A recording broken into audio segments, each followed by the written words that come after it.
What's up guys, I'm James, and this is the Great Gambino channel. I have been covering virtual reality here on YouTube since 2013. It's an exciting time in this space as we now have the next generation of console virtual reality available to us here with the PlayStation VR2. In this video, we're going to be unboxing the headset and taking a look at everything that comes with it. We will also cover the specs, look close up at the aesthetics, go through the process of mapping out your play space to create a Guardian system, set up the eye tracking, get the proper fit for comfort, and take a look at some of the software available at the time of making this video. If you are interested in hearing my opinions of this headset when stacked up against either the Meta Quest 2 or the Meta Quest Pro, I will have separate videos coming for both of these comparisons, so make sure to subscribe and hit the bell button so you're notified as soon as they are uploaded. If you would like to save yourself some time, I have created timestamps for each section of this video that you can find in the description down below. Without further delay, let's get into it.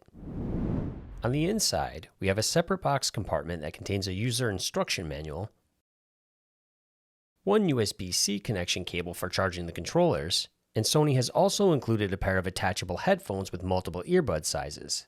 This is a very convenient addition, and it is super easy to install by flipping the headset upside down and plugging the auxiliary cable connector into its slot. Along the other side, you will need to insert the plastic plug to hold everything firmly in place. Once this is complete, the earbuds will dangle on each side and can easily be reached for use. For moments when you are not using the earbuds, Sony has created little holster slots that you can push each bud into so they are tucked away. On the second layer, you will find the newly improved Sense controllers. We will talk a little more about the feedback later, but if you are going from PlayStation VR 1, this hand controller upgrade is going to be massive. In terms of comfort, all the buttons are easily reachable. The setup is very similar to the Quest 2 controllers with a sensor ring surrounding your hand. This is what the system uses to figure out where your hand should be in VR. I like the design itself. I think it has a real next-gen VR look. On the left side, you have a share button that can be pressed to capture clips while in the headset. The menu button will be on the right controller. Overall, the buttons feel good to the touch, and it seems to be a quality product. There are wrist straps that can be used to prevent throwing or dropping. One of the things I learned on Cass and Cherry VR is that when putting on the straps, you are able to slip your hand through, and by simply rotating your wrist, the strap will tighten up without the need of using your other hand. This is extremely useful when you need to secure things safely but are blindfolded by the headset. Speaking of being blindfolded, I do want to make note that if you press the Passthrough button, it will access the front black and white cameras, allowing you to see your environment on the fly.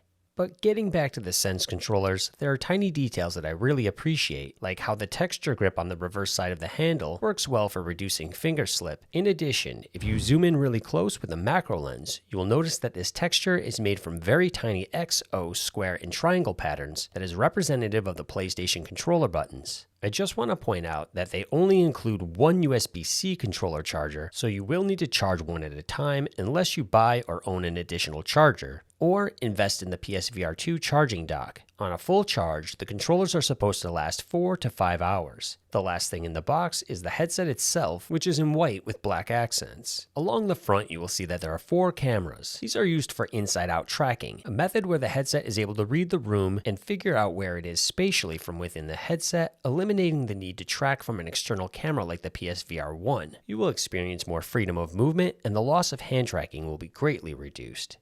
The headset fits comfortably because there's plenty of soft padding on the back as well as the front, and it rests comfortably with a crown-style fit that reduces pressure on the front of the face. In my opinion, it is much more comfortable than any other headset I've tried on. The rubber face guard works well to block out all light and create a more immersive experience. There are even 4 nose flaps in the center, making sure there is zero light bleed.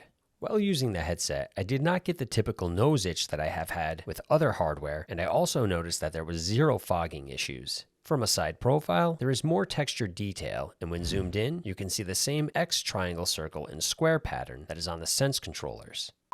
The cord length is 14.7 feet. It's not super long, but is definitely enough to get you going. I have seen other YouTubers test out various extension cables with no issues. To get started, you will need to plug the end into the front of your PlayStation 5. After that, you will want to press the power button on the bottom of the headset. This will prompt your monitor with some instructions to get started. The first thing you will need to do is set up your Sense controllers, and you will do this by plugging the included charge cable into the controller and then connecting to the front of your console.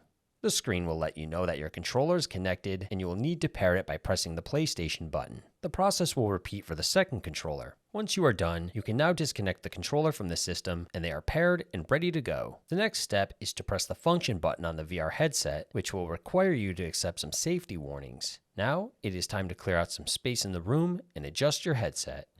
When first adjusting your headset, you will need to push the circle-shaped button located on the top right. This will allow you to separate the front lens and screen from the top, which will be very useful if you wear glasses like me. In my experience, it is probably one of the most comfortable headsets to wear with glasses so far, and it's tied only with Quest Pro. To loosen the crown, you will need to push in on the center button of the dial located on the back. This will allow you to extend the width and readjust for your own fit. Once it is in place, you will now turn that same dial clockwise to increase tightness. You are now free to adjust the front visor so the lenses are as close to your eyes as possible while still comfortable. There will be a virtual guide in the headset helping you to get the perfect IPD. This is done by rotating the dial on the top left of the headset. PSVR2 has a sliding range of 58 to 72 millimeters for IPD. After this, the system setup will be directing you to pick up your Sense controllers. Once you have the controllers in your hand, the guide will take you through the button layout. The next step in the process will be to run through a short eye tracking calibration. While in the headset, you will follow a tiny white dot with just your eyes. This will be used later for things like foveated rendering, a process that allows the system to focus and render only the area that you are looking at, having any additional surrounding area run in a lower resolution, freeing up more power to run better experiences. The last part of the process will be to set up the play area. You will be required to look around the ceiling, floor, and walls to scan your room. It's a pretty straightforward process and the tech works really well. It does allow for fine adjustments if needed. After this step is complete, you are now ready to test out some software.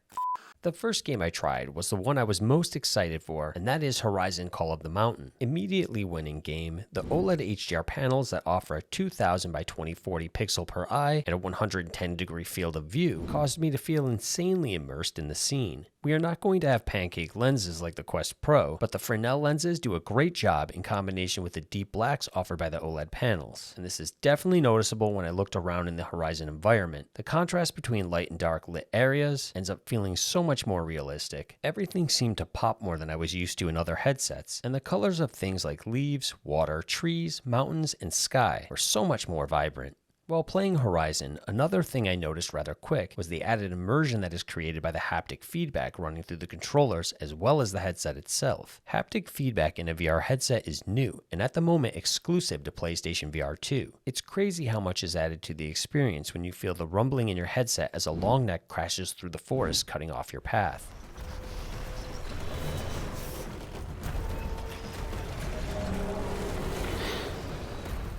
Battling one of the Watcher robots was more intense with this added feedback in combination with VR gameplay. You can really feel the enemy getting close, causing tense moments to build anxiety and excitement. If you are planning on picking up PSVR 2, Horizon Call of the Mountain is going to be an absolute must, and I will most likely be covering this title in greater detail in the near future.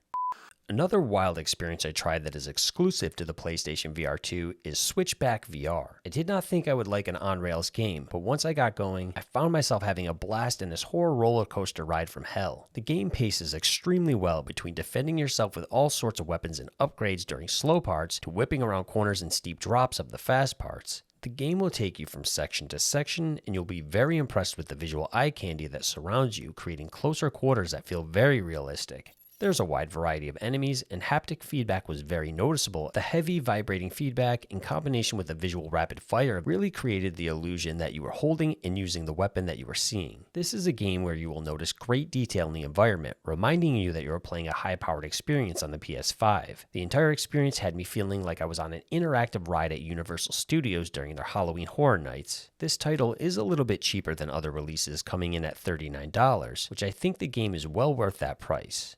We are only now getting to a point where it is possible to just walk into a store and purchase a PS5, so I fully understand that most people are going to make the system their investment and not tack on the extra $550 for a VR headset. But I believe in another year or so after their new console has settled in, there will be a decent library of VR titles giving people more incentive to add this hardware down the road. I am very excited for people to finally experience high-end virtual reality without the need of an expensive or complicated gaming PC. I think people are going to be very impressed impressed when they see virtual environments with high-res textures and details like the footage you are seeing here of me playing Resident Evil The Village. The jump from Qualcomm chip-based headsets like the Quest 2 to this new offering by Sony is exponentially better. One negative in comparison is that this headset is tethered with a cord, but in my opinion, that is a worthwhile trade-off for being able to have amazing graphics. So far, with the few weeks I've enjoyed this headset, I am extremely impressed and excited to play through some of the current releases in greater depth. I believe the future will be bright for PlayStation VR, and amazing experiences will be created. Every major hardware release like this only pushes virtual reality further and creates a greater mainstream presence. But what do you guys think? Is the PlayStation VR2 something you're excited to add to your gaming routine, or do you plan on ignoring the headset and sticking to traditional gaming? Let me know in the comment section down below. Thank you for taking the time to watch this video. I hope it was helpful for you, and I will see you in the next one.